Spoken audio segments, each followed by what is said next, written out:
स्वागत है आपका वीरों की गाथा के इस पहले एपिसोड में, जहां हम बात करने वाले हैं उत्तराखंड, सुभाष चंद्र बोस और आज़ाद हिंद फौज के बारे में।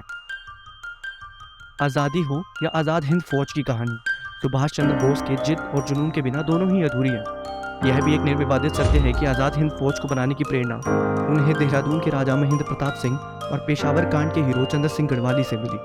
आज़ाद हिंद फौज के गठन के समय गढ़वाल राइफल की 2 बटालियंस ने इसका हिस्सा बनने का फैसला किया। कुल 23,000 सैनिकों की आज़ाद हिंद फौज में गढ़वाल राइफल के 2,500 से अधिक जवान शामिल हुए। यह संख्या आज़ाद हिंद फौज में समाहित किसी भी भारतीय रेजिमेंट में सबसे बड़ी संख्या थी। नेताजी और उत्तराखंड के इस गहरे कनेक्शन को जानने के लिए हमें जाना पड़ेगा 1930s में, जहाँ किस्सा शुरू होता है गढ़वाल राइफल्स का। गढ़वाल राइफल, जो उस समय की सबसे प्रोफेशनल इन्फेंट्रीज में से एक मानी जाती थी, फर्स्ट वर्ल्ड वॉर में इन्हें 2 विक्टोरिया क्रॉस से सम्मानित किया गया था। यहाँ तक कि जॉर्ज पंचम ने इन्हें रॉयल गढ़वाल की उपाधि दे दी थी। लेकिन 23 अप्रैल 1930 में हुआ पेशावर कांड, जिसमें गढ़वाली सैनिकों ने निहत्थे आंदोलनकारी पठानों पर गोलियां बरसाने से इनकार कर दिया। चंद्र सिंह गढ़वाली इस कांड के हीरो रहे। उनका मानना था कि देश की सेना देश के दुश्मनों के लिए होती है, ना कि उसके अपने नागरिकों के लिए। गढ़वाल राइफल ने अपने अंग्रेजी हुक्मरानों के विरुद्ध जाके विरोध दर्ज कर दिया, जिसकी पूरे विश्व भर में चर्चा होने लगी। ये काफी हैरान कर देने वाला लेकिन साहसिक कदम था।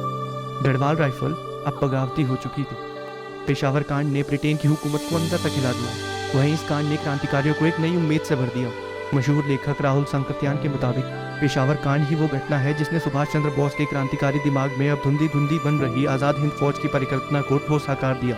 आगे चलकर आज़ाद हिंद फौज में शामिल होने वाली और यूनियन जैक के खिलाफ लड़ते हुए शहादत देने वाली एक बहुत बड़ी संख्या गढ़वाली सैनिकों की बनी।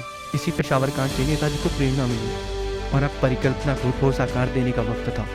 आज़ाद हिंद फौज में मोर्चाबंदी हो या फिर देश के लिए मर मिटने का जुनून, नेताजी ने हर अवसर पर उत्तराखंड के जवानों को सर्वोत्तम माना। उत्तराखंडियों के साहस, शौर्य, समर्पण और वीरता से प्रभावित होकर नेताजी ने इन्हें महत्वपूर्ण पदों पर नियुक्त किया। आज़ाद हिंद फौज के सैनिकों को लीड करने वाले 3 जाबाज कमांडर में कर्नल चंद्र सिंह नेगी, कर्नल बुद्धि सिंह रावत और कर्नल पितृशरण रतूड़ी थे। आज़ाद हिंद फौज के प्रशिक्षण केंद्र सिंगापुर में था। इसकी बागडोर उत्तराखंड के निवासी लेफ्टिनेंट कर्नल चंद्र सिंह नेगी को सौंपी गई। मेजर बुद्धि सिंह रावत को व्यक्तिगत स्टाफ का एडजुटेंट बनाया गया।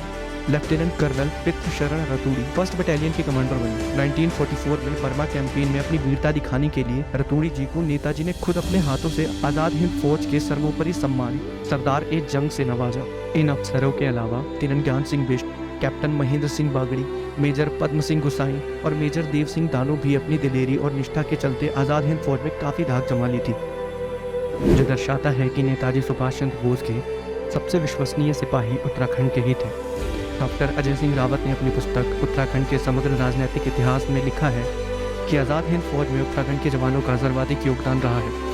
महान लेखक फिलिप मेसन ने लिखा है कि उत्तराखंड के जवानों ने आज़ाद हिंद फौज में अद्भुत बहादुरी का परिचय दिया। उन्होंने तो अपने संस्मरण में यहाँ तक जिक्र किया है कि उत्तराखंड के जवानों में देश प्रेम और स्वामी निष्ठा की ऐसी मिसाल कहीं और देखने को नहीं मिलती जितनी आज़ाद हिंद फौज में नजर आती है।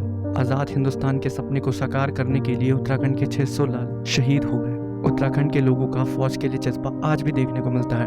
हर साल उत्तराखंड सैकड़ों सैनिक और अफसर इस देश की इंडियन आर्मी को सौंपता है। और तो और बड़ी से बड़ी आधिकारिक पोस्ट पे आज भी उत्तराखंड के लाल काबिज है। हर घर से एक फौजी निकलने की कहावत आज भी गांव-गांव, कस्बे-कस्बे में सुनाई जाती है और यह पूरे उत्तराखंड के लिए गर्व का विषय है। आज़ाद हिंद फौज के संस्थापक एवं महान क्रांतिकारी सुभाष चंद्र बोस का तीर्थ नगरी ऋषिकेश से भी गहरा नाता रहा है। वो चर्चा हम कभी किसी और वीडियो में करेंगे। अगर आपको अभी तक ये वीडियो अच्छा लगा तो आप इस वीडियो को लाइक कर सकते हैं और शेयर करके और लोगों को भी इस गौरवशाली इतिहास के बारे में बता सकते हैं। इसी तरीके की उत्तराखंड से जुड़ी कुछ रोमांचक, अनछुई, अद्भुत कहानियाँ, खबरें, चर्चा और स्नेह के लिए आप हमारे चैनल को सब्सक्राइब करके बेल नोटिफिकेशन दबा सकते हैं।